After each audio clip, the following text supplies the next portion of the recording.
Well, CBSN political contributor Sabrina Siddiqui joins us now. You are a political reporter for The Guardian. Sorry, I just wanted to launch right into the conversation because I'm really curious about your point of view. So, it's a little bit of a mixed bag, I think, depending on the party that you are from. You can spin it any way you'd like. But based on the results of last night's election, which party do you think should feel more energized moving forward? I think that Democrats overall had a better night if you look at the fact that they were not expected to take back the House until 2020.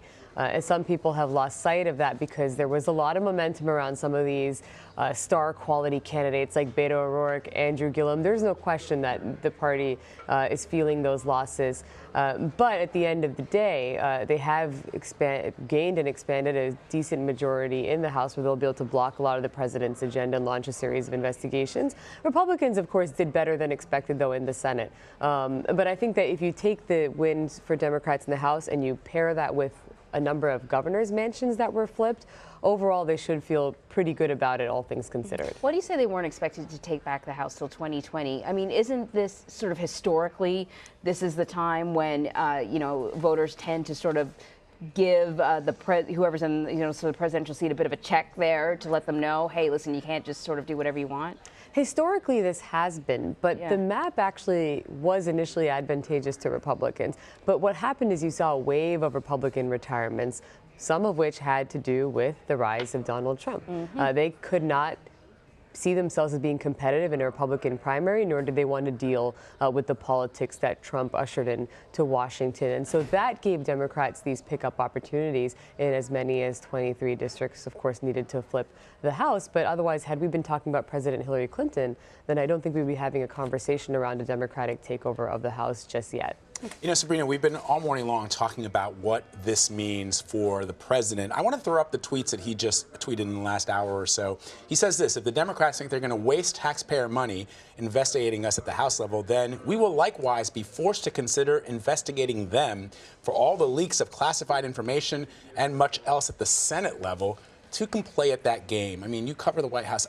I'm not sure I understand what the president is suggesting here. The Senate has no I don't. What does he mean? Does it work like that?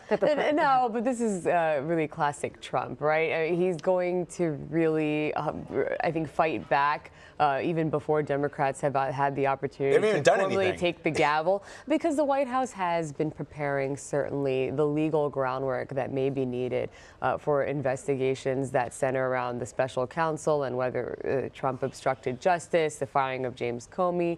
They know that the Democrats might try to subpoena his tax returns, look into his business dealings with Moscow, look into the misuse of taxpayer funds by several cabinet members, possible ethics violations in the White House, the hush money that was paid to Stormy Daniels, Karen McDougal, and other women who alleged to having an affair. List. With the president. And that's just him. There's people around him too that are he's hitting back hard. But I do think that signals, for all the brief talk of potential bipartisanship, like a couple of hours. I wouldn't hold my breath that this president and Democrats in the House are going to work together. Wow. Can we talk about, okay, we've talked about a blue wave, what is going to happen, but how about sort of the female wave, right? All the women that were elected, and also a lot of first Muslim, first Native American. I mean, there's so many sort of first openly gay governor. First openly gay. That's I mean, huge. this has got to change the landscape, right, on Capitol Hill? It absolutely changes the landscape. You also have a lot of young members of Congress coming into office. Of course, everyone has talked about Alexandria Ocasio-Cortez, first woman in her 20s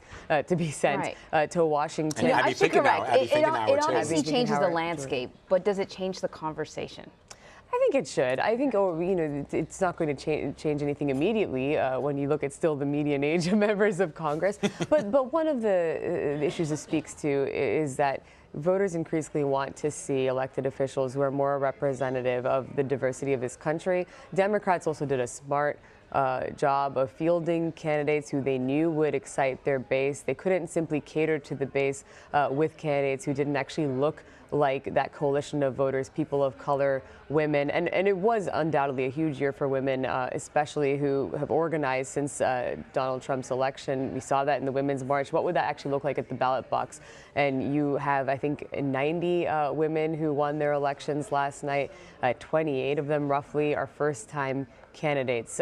Some of that is the Trump effect. So in the same way that he had a good night in terms of helping some Republicans over the line, he also very much helped Democrats get some of these diverse and first-time candidates over the finish line too. I wonder though if Florida, because to me Florida is really kind of a bellwether state, and given all these gains that you just talked about, if Democrats do not have a single statewide seat in the state of Florida, what does that mean potentially for 2020? Well, it does signal that the landscape has shifted from, so what we refer to as these traditional swing states, some of them may just be trending one way or the other. And Florida in this moment in time is a testament to the president's continued popularity within the Republican base. And they just happen to have come out in higher numbers. It was so close, however. I think the biggest shock was Andrew Gillum's loss because polling was off and he was marginally ahead, in some polls consistently ahead by as many as 5 points. Wow. So was it the two-time appearance by Trump in the final stretch, in the final days of the campaign, that pushed DeSantis over the line? Perhaps. Rick Scott and Bill Nelson, not yet called, even though Scott took a victory lap. They're less than half of a percentage point apart, so we may be headed to a recount. But I do think that Florida is Trump's second home. Yes, it sent Barack Obama to the White House twice, but they also chose Trump in 2016 by 1.5 percentage points, and it really is a testament to the fact that every single vote counts. Yeah, you got to think that the president, those two appearances, certainly helped drag DeSantis over the finish line because he started the campaign, saying monkeying around. He had some kind of racially tinged language. Even the president tweeted that Andrew Gillum was a thief. So you got to think that the president really played a major role in getting DeSantis over that hump. He absolutely did, and DeSantis is a candidate who really fashioned himself in the likeness of the president. Right. He not only earned the president's endorsement in the primary when the White House had said the president would not wade into the Republican primary, but his very first ad featured him teaching his toddler daughter to build a wall with blocks, his infant child to speak by saying "Make America Great Again." I think he just recognized that his path to victory would really be based on Republican turnout, not on any independent-minded voters in the state. And I think that, a lot of the talk about race in some ways overshadowed the actual race, right? So Andrew Gillum, I think his campaign was indeed very frustrated by what they saw as coded and some not so coded attacks. And that may have helped boost turnout among African-American voters and other non-white voters in the state. But at the same time, I think it very much energized those Trump Republicans who have such a visceral reaction to being told that they are racist or that they are, using racially divisive language. And so it may have actually also hurt Gillum that dominated the conversation as opposed to policy differences. Such an interesting observation. So, Sabrina, thank you. Thank you, Sabrina. Thank you so much.